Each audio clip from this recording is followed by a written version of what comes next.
자, 마그네틱 필드가 0이면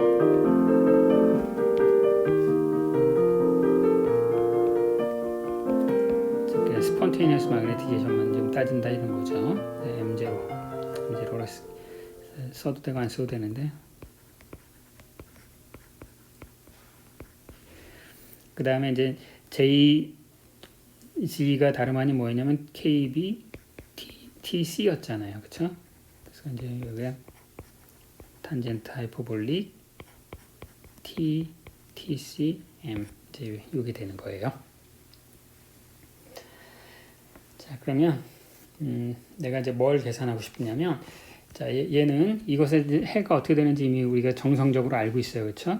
해는 어떻게 되냐면 여기다 그래프를 간단하게 이제 그림을 그려보면 0이었다가 TC에서부터 이제 이렇게 된다고 했는데, 이 근처에 온도의 셀프 컨시스턴트 이퀘이션은 이제 해를 구할 텐데, 제가 저 크리티컬 포인트 근처에서 온도에 어떻게 의존하는지 이제 그거를 특별히 좀 더 살펴보도록 하겠습니다. 그래서 이제 온도가 크리티컬 포인트 근처다라는 걸 이제 강조하기 위해서 내가 이제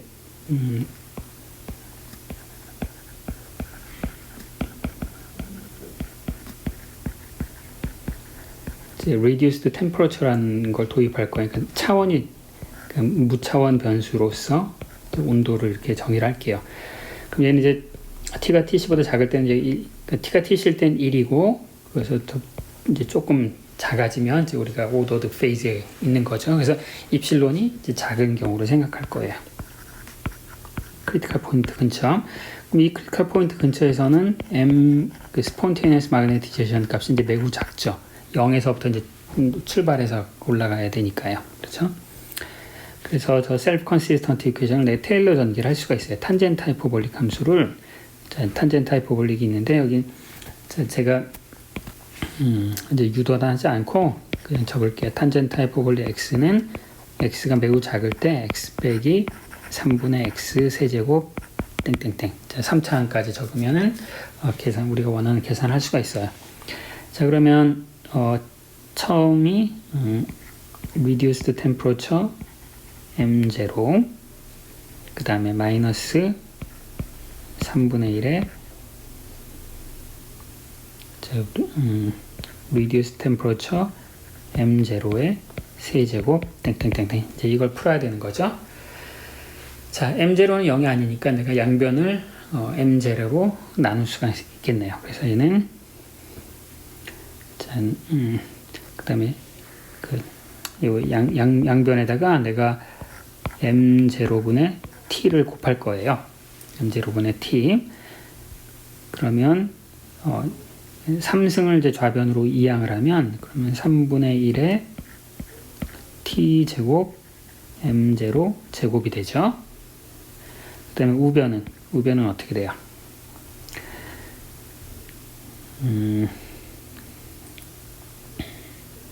우변은 1 빼기 t가 되겠네요. 그래서 물론 이제 근사적인 거죠. 따라서 m0 제곱은 3배의 t 제곱 1 빼기 t 땡땡땡이 되고, 그럼 t에다가 저 입실론 저걸 대입하면 3에다가 1 빼기 입실론의 제곱 곱하기 입실론 땡땡땡. 그럼 입실론이 작을 때 얘는 뭐가 되는 거예요? 얘는 그냥 3배의 입실론이 되는 거죠. 따라서 이제 온도가 0도, 크리티컬 포인트 근처에서는 마그네티제이션이, 스폰테이너스 마그네티제이션이 루트 3 입실론 혹은 3배의 입실론이 1 빼기 리듀스 템퍼러처 1 빼기 TC분의 T, 이제 이렇게 되는 거죠. 자, 보시다시피 이제 스폰테이너스 마그네티제이션이 이제 온도의 함수로 구했는데, 그 구해진 이 결과를 봤더니 이제 그 스퀘어 루트 함수의 꼴을 띄고 있죠. 자, 이런 함수를 우리가 뭐라고 부르냐면, 얘는 미분이 안 되잖아요.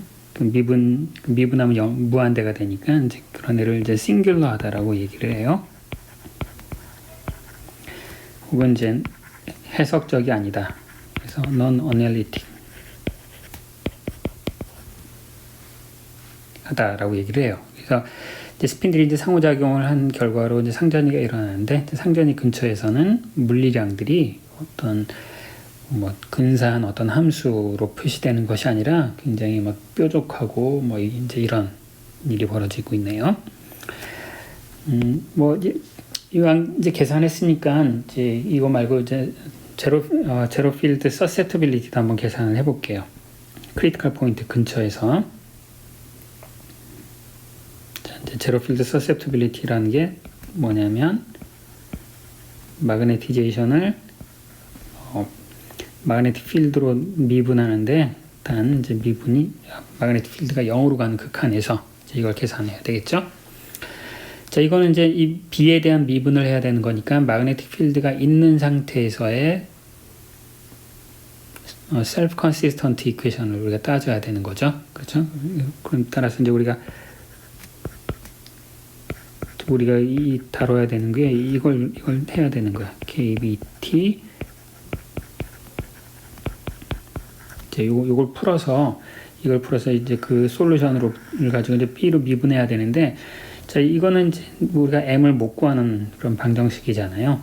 따라서 이걸 이제 M을 구해서 미분한다 그렇게 생각하지 마시고 이 양변을 그냥 B로 그냥 미분을 합시다. B로 미분해요. B로 먼저 미분을 하고 그 다음에 B를 0으로 보내는 극한을 취하는 거야. 이제 여기다가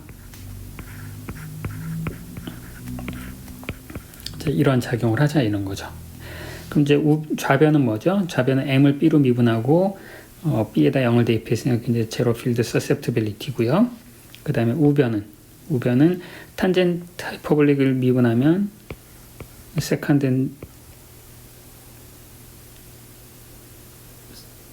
세크탄젠트 제곱이 되고 KBT 그 다음에 이 전체에다가 괄호속을 미분해야 되는 거죠. 이 괄호속 그걸 미분하면 KBT 분의 JZJ M 미분이 바로 서셉티빌리티고 그 다음 B를 미분하고 1. 자, 여기 미분한 다음에 0을 대입해야 되는 거예요.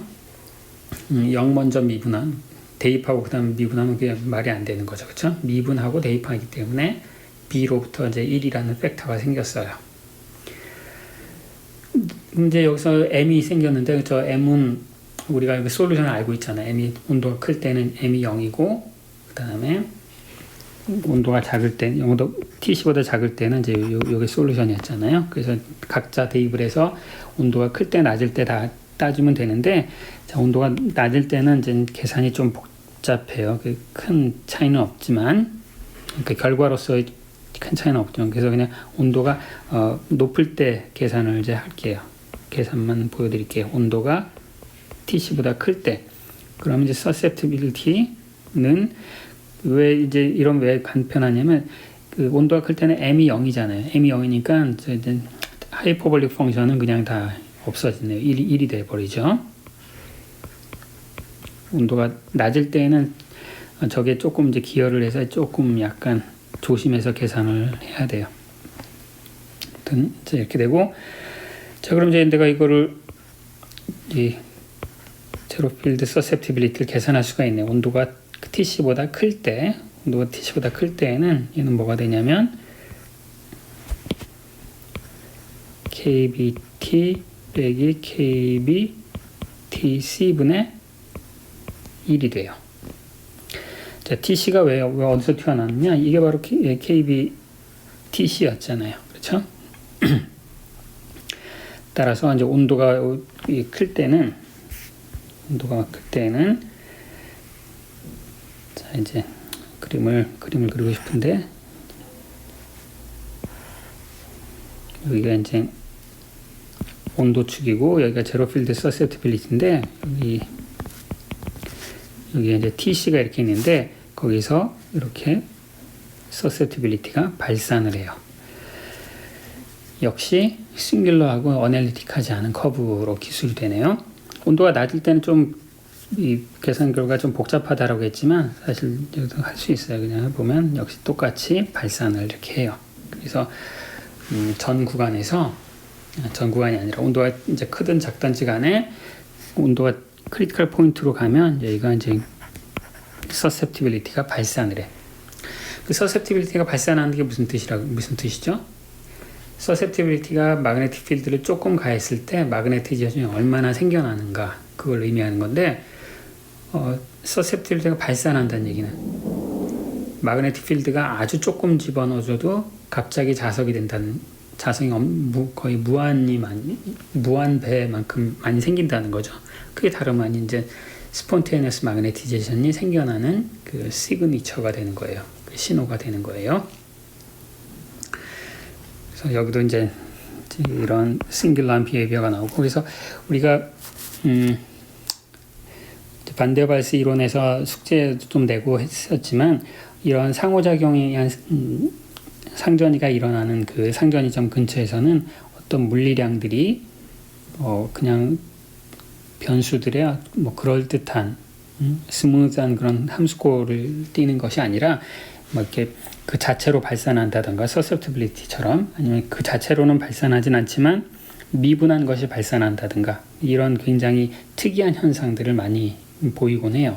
그래서 그런 현상들을 우리가 통칭해서 뭐라고 부르냐면 critical phenomena라고 불러요. critical phenomena는 상전이가 일어나는 그 온도 그 점에서 물리량들이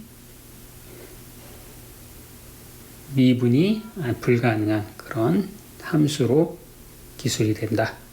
이제 그런 걸 이제 critical phenomena라고 불러요. 자, 이로써 이제 우리가 아이징 모델의 민필드 이론을 공부해서 이제 상전이가 일어나는 메커니즘을 이제 공부를 했는데 그 공부한 내용들을 이제 몇 가지 키워드를 이렇게 정리를 한번 해봅시다. 자, 우리가 이 상자성에서부터 이제 강자성을 해봤더니 우리가 그 공부로부터 얻은 것은 뭐냐면 상호작용을 하면 상호작용의 결과로서 상전이가 일어날 수 있구나. 우리가 기체, 액체 상전이도 공부했었고요. 그 다음에 스핀들이 상호작용해서 강자성 현상이 나타나는 그런 상전이도 공부를 했었고요. 그래서 이 상전이를 이제 나타내는 걸 우리가 페이즈 다이어그램이라고 부르는데, 페이즈 다이어그램 좀 그려보면, 페이즈 다이어그램은 어떤 외부 변수값이 얼마일 때 얘는 어떤 페이즈다 이제 이런 걸 표시해 주는 거예요. 그래서 기체 액체 상전이에서는 우리가 이런 페이즈 다이어그램을 그랬었죠. 여기가 온도, 여기가 압력일 때 이런 페이즈 다이어그램을 이제 그랬어요. 물에 대해서 특별히 그릴까요? 물 이제 이렇게 이제 이게 예를 들어서 이제 물의 경우에요. 물의 경우에는 여기가 기체, 여기가 액체, 여기가 솔리드 페이즈가 되고 여기 이제 크리티컬 포인트가 이렇게 있었어요. 그러면 이제 우리가 지금 공부한 마그네틱 머티리얼에 대해서는 이제 페이즈 다이어그램 어떻게 그릴 수 있냐면 여기 T, 여기가 이제 마그네틱 필드에 이렇게 그릴 수가 있고요. 자, 여기서는 우리가 마그네틱 필드가 없을 때 열심히 지금 공부를 했었죠. 그랬더니 이제 어떤 걸 얻었냐면 어떤 특별한 온도가 존재해서 여기 이제 TC라고 해서 이게 TC보다 낮으면 스폰테니어스 마그네틱 필티제이션이 생기고 없으면 높으면 스폰테니어스 마그네틱 필티제이션이 생기지 않고 그렇죠? 그래서 이 TC를 근처로 해서 이제 상전이가 일어나는 거예요. 그럼 이제 그럼 이제 우리가 기체 액체에서는 이제 공전선이 있었잖아요. 여기가 바로 공전선이었잖아요. 공전선. 그럼 여기서 우리가 공전선이라는 걸 얘기할 수 있어요. 이게 바로 공전선이 되는 거예요. 어떻게 공전선이냐? 자, spontaneous symmetry breaking이 일어나면 이제 이 마그네틱 필드가 있을 때는 전체 스핀들이 플러스를 선호하는 게 되는 거죠. 여기는 이제 전체 스핀들이 마이너스를 선호하게 되는 건데 마그네틱 필드가 없더라도 여기에서는 둘 중에 하나를 선호하는 거죠. 둘 중에 하나를 선호하거나 아니면 플러스 페이즈하고 마이너스 페이즈가 서로 공존한다 이렇게 얘기를 하면 되는 거예요. B가 0일 때는 플러스로 있을 수도 있고 마이너스로 있을 수도 있고 둘이 똑같다. 그리고 그래서 이제 요 아래 요 선을 우리가 뭐라고 부르냐면 페로마그네틱 페이즈라고 부르고 여기는 이 나머지 전체 구간은 이제 파라마그네틱 페이즈라고 불러요. 여기가 페로마그네틱 페이즈예요. 페로마그네틱 페이즈.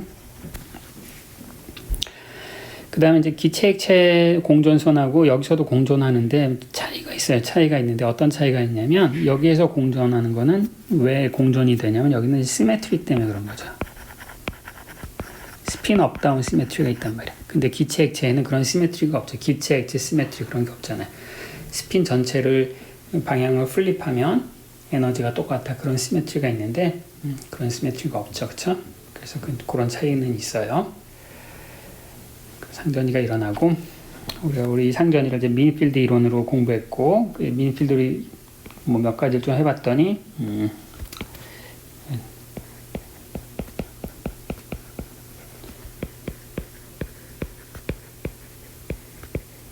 크리티컬 피노미너가 발생하더라. 크리티컬 피노미너라는 것은 서세프티빌리티가 발산하고 뭐 스폰테니어스 마그네티제이션이 스퀘어 루트 싱귤레리티가 있는 그런 여러분 이제 숙제도 냈지만 기체 액체에서도 이 크리티컬 포인트 근처에서 여러 가지 싱귤러한 그런 현상들이 이제 일어나요.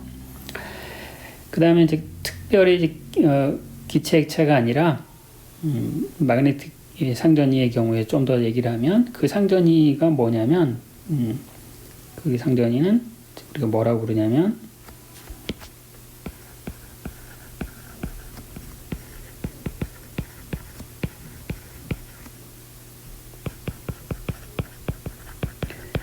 특별히 오더 디스오더 상전이라고 불러요.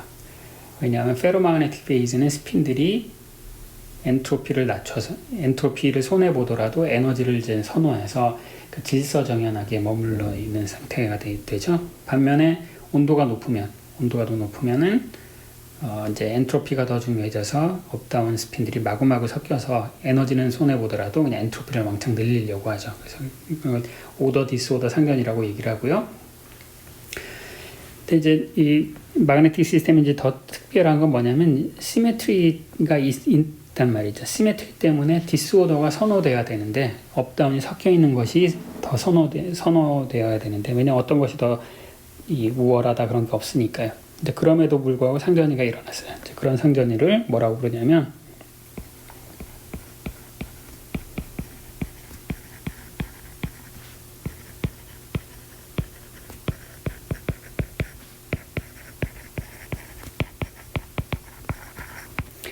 spontaneous symmetry breaking이라고 부른다고 했어요. 자, 이제 각각의 말의 의미를 잘 이제 파악하셔야 되는데, 스핀 시스템에 시메트리가 있어요. 어떤 시메트리가 있느냐? 모든 스핀의 방향을 뒤집어도 에너지가 다 똑같잖아요. 따라서 스핀 업이나 스핀 다운이나 어떤 걸 선호할 수가 없어요. 시메트릭하니까. 자, 그럼에도 불구하고 온도가 낮은 데는 얘네들이 그 한쪽 방향을 더 선호해. 그 시메트리가 깨졌어. 플러스 마이너스가 막 섞여 있는 게 아니라 그냥 플러스로 있거나 아니면 마이너스로 그냥 다 떼거지 이렇게 모이는 그런 일이 벌어지죠. 그래서 시메트리가 깨졌는데 그 시메트리가 어떻게 깨지냐? 내가 외부에서 자기장을 집어넣어서 외부 필드로 깬 게 아니라 자기 스스로 이제 상호작용을 통해서 깬 거죠. 그래서 스폰테니어스 시메트리 브레이킹이라고 부르고, 자, 이게 이제 거시기에서 일어나는 물리 현상 중에서 이제 아주 굉장히 특이하고 독특한 현상이고, 자, 이런 현상들이 일어나는 게 다름 아닌 그걸 이제 캐치프레이즈로 표현한 게 more different란 말이라고 했죠. 자, 이런 spontaneous symmetry breaking은 입자들이 한두 개 있고 뭐 그런 게에서는 일어날 수가 없어요. 입자들이 이제 개수가 무한대로 가는 극한에서만 일어날 수가 있고, 근데 물리에서는 수학에서는 우리가 그 무한대란 말을 할 수 있지만 물리에서 모든 것이 다 유한하죠. 아보가드로 숫자도 크긴 하지만 유한하잖아요. 그럼에도 불구하고 그 정도로 크면 어떤 시스템에 있는 정량적인 작은 차이들이 모여서 정성적인 차이까지 만들어낸다. 그 한 대표적인 예가 스폰테니어스 시메트리 브레이킹이고, 그리고 이제 여기서 이제 이 파티클들이 굉장히 많은 게 이제 중요한데, 이런 스폰테니어스 시메트리 브레이킹 아니면 이제 상전에서 이제 크리티컬 포인트에서 이제 중요한 게 이 코릴레이션이 이 역할이 중요해요. 코릴레이션 랭스가 중요한데, 이 코릴레이션 랭스는 어떤 특징이냐면 이 온도가 TC로 가는 극한에서 얘가 무한대가 돼요. 자, 이게 이제 역시 상전이가 일어난 지점이 이제 왜 엄청나게 특별한 케이스라는 걸 보여주고 있는 건데, 코릴레이션 랭스라는 게 어떤 걸 뜻하는 거였죠? 우리가 1차원 아이징 모델을 풀면서 코릴레이션 랭스란 말이 있는데, 그러니까 저 거리만큼 떨어져 있는 애들은 서로 상관관계를 미칠 수가 있는 거야. 근데 그게 무한대예요. 그게 무슨 얘기일까? 이쪽 한 구석에서 스핀이 업 상태에 있는지 아니면 다운 상태에 있는지 그 영향이 전 공간에 다 퍼져서 나타난다. 이게 이런 뜻이죠. 코릴레이션 랭스가 무한대라고 하는 것이. 그러니까 크리티컬 포인트는 굉장히 특이한 상태가 되는 거예요.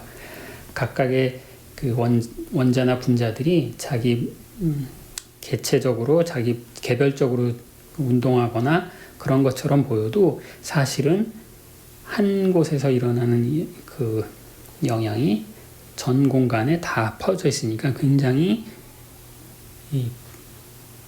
그러니까 운동 같은 것들이 이제 우리가 이런 걸 뭐라고 부르냐면 이걸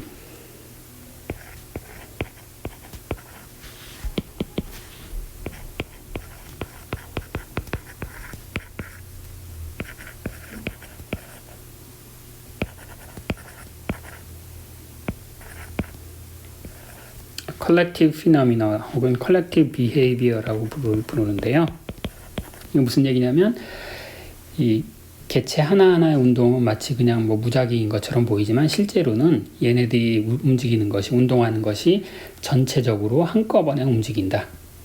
왜냐하면 코릴레이션 랭스가 무한되기 때문에 이쪽에서 일어나는 변화가 저 코릴레이션만큼 떨어진 이 모든 이 안에 모든 애들에게 다 영향을 미친다는 거예요. 그렇죠? 그러니까 굉장히 상호작용은 얘는 바로 옆 떨어진 얘하고밖에 상호작용을 하지 않는데 그럼에도 불구하고 얘의 운동이 이 공간 안에 있는 모든 다른 기체 분자, 다른 분자에 영향을 받는다. 이게 크리티컬 포인트의 이제 굉장히 중요한 성질이 되겠어요. 자, 이제 이게 어느 정도 이제 말씀을 드린 것 같고요. 자, 상전에 대한 이론 중에 이제 란다우 이론이나 이제 이런 게 아직 조금 더 남아 있어요. 뒤에 더 좀 공부를 할 텐데, 근데 그 이론을 이제 다루기 전에 이왕 아이징 모델을 소개했고 그것의 성질을 좀 공부를 했기 때문에 아이징 모델의 성질을 조금 더 자세히 이제 말씀드리려고 해요. 어떤 거냐면 우리가 이런 상전이는 상호작용하는 시스템의 물성은 이제 굉장히 어렵다고 했죠. 이론적으로 계산하기가. 그래서 이제 사람들이 겨우 할 수 있는 게 이런 민필드 이론 정도예요. 근데 민필드 이론은 이제 정확한 이론이 아니고, 그래서 사람들이 이제 어떤 걸 많이 하냐면 컴퓨터를 이용한 전산 계산을 이용해서 많이 이제 계산을 해요. 사실 상호작용을 하는 시스템을 계산할 수 있는 방법은 이런 컴퓨터를 이용한 방법이 거의 이제 그거 아주 예외적인 케이스가 아니고서는 대부분 이제 컴퓨터를 이용할 수밖에 없는데, 그래서 이 통계역학에서 가장 보편적으로 광범위하게 사용되는 몬테칼로 시뮬레이션 방법이란 게 있는데, 여러분 전산물리 시간에 배우셨을지 모르겠습니다. 몬테칼로 시뮬레이션 방법을 소개해 드리려고 해요. 수업 시간에. 몇 시간이 걸릴지 모르겠지만, 이제 몬테칼로 이 전산 계산 기법인데 이 기법은 이제 엄밀한 수학 이론에 의해서 잘 뒷받침이 되는 그런 전산 기법이에요. 그런데 여러분들의 이제 이 몬테칼로 시뮬레이션의 밑바닥에 있는 이제 수학적인 내용을 소개할 수는 없을 것 같고요. 단지 그냥 컴퓨터 시뮬레이션을 통해서 이 상전이가 어떻게 일어나는지, 그 다음에 상전의 메커니즘을 좀 더 우리가 직관적으로 잘 받아들일 수 있게 하는 그 정도로 수업을 하려고 해요. 그래서 수업 방식은 컴퓨터 스크린을 통해서 제가 이제 이 파이썬을 이용해서 코드를 좀 보여드리고 그 코드 결과를 여러분들과 보면서 좀 디스커션 하면서 이제 그런 식으로 수업을 진행하려고 해요. 저는 이제 저 원래 이제 C를 사용하는 사람이지만 최근에 이제 파이썬을 배워서 아주 익숙하게 사용할 수는 없어요. 그렇지만 이제 최선을 다해서 알려드리도록 노력을 하겠고, 여러분들도 가능하면 이 수업을 들으시면서 이 컴퓨터 이 몬테칼로 기법에 대해서는 물론 더 이제 좀 더 깊은 내용은 수업에 커버할 수는 없지만 적어도 내가 몬테칼로로 이런 건 해봤다. 근데 간단하게 파이썬을 돌려서 내가 이런 걸 계산할 수 있다. 그 정도를 목표로 수업을 좀 들어주셨으면 고맙겠습니다. 그래서 이번 주 수업은 이제 여기서 마치고 다음 주부터 몬테칼로에 대해서 좀 강의를 이어나가도록 하겠습니다.